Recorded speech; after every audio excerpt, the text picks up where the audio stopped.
Alors, Temple, chapitre 10, je reprends au verset 25.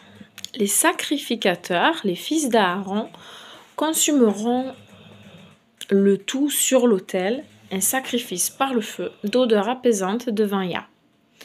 Vous ferez des chaînes accrochées aux chevrons des 12 colonnes.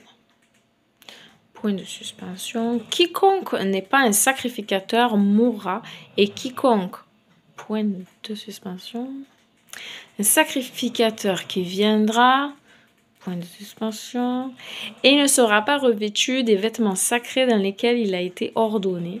Eux aussi seront mis à mort et ne pourront pas profaner le sanctuaire de leur Elohim, s'attirant ainsi l'iniquité de culpabilité mortelle.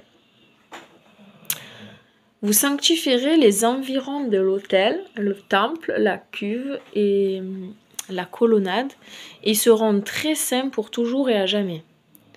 Vous ferez un endroit à l'ouest du temple, une colonnade de piliers debout autour pour les offrandes pour le péché et les offrandes de culpabilité, divisées les unes des autres, les offrandes pour le péché des sacrificateurs, les boucs et les sacrifices pour le péché du peuple et leur offrande de culpabilité.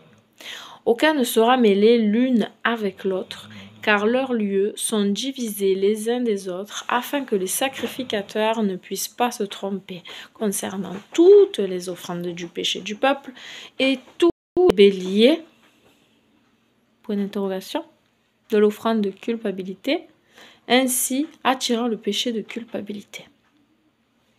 Les oiseaux de l'autel, il préparera les tourterelles. Point de suspension du coin de point de suspension à l'angle de la porte, 120 coudées. La porte sera de 40 coudées de large. Chaque côté sera en fonction de cette mesure. La largeur de son mur sera de 7 coudées et sa hauteur de 45 coudées au chevron de son toit. La largeur de ses chambres sera de 26 coudées d'un coin à l'autre coin. Les portes d'entrée et de sortie, la porte sera de 14 coudées de large et 28 coudées de hauteur entre le seuil et le linteau. La hauteur des chevrons au-dessus du linteau sera de 14 coudées. La porte sera couverte avec un lambris en bois de cèdre recouvert d'or pur. Ces portes seront recouvertes à l'or fin. Du coin de la porte au second angle de la cour, il y aura 120 coudées. Ainsi sera la mesure de toutes ces portes de la cour intérieure. Les portes mèneront à l'intérieur de la cour.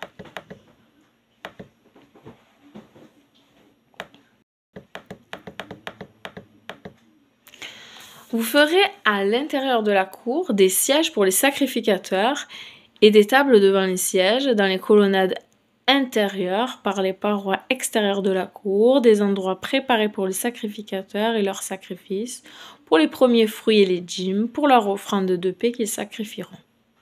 Les offrandes de paix, sacrifices d'action de grâce,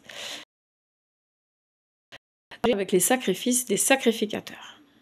Dans les 4 coins de la cour, vous ferez pour cuire au four où ils feront cuire, bouillir leurs sacrifices et leurs offrandes pour le péché. Alors, j'en suis au verset 42, point de suspension. Là, ils mangeront, point de suspension, l'oiseau, la tourterelle et les jeunes pigeons, point de suspension.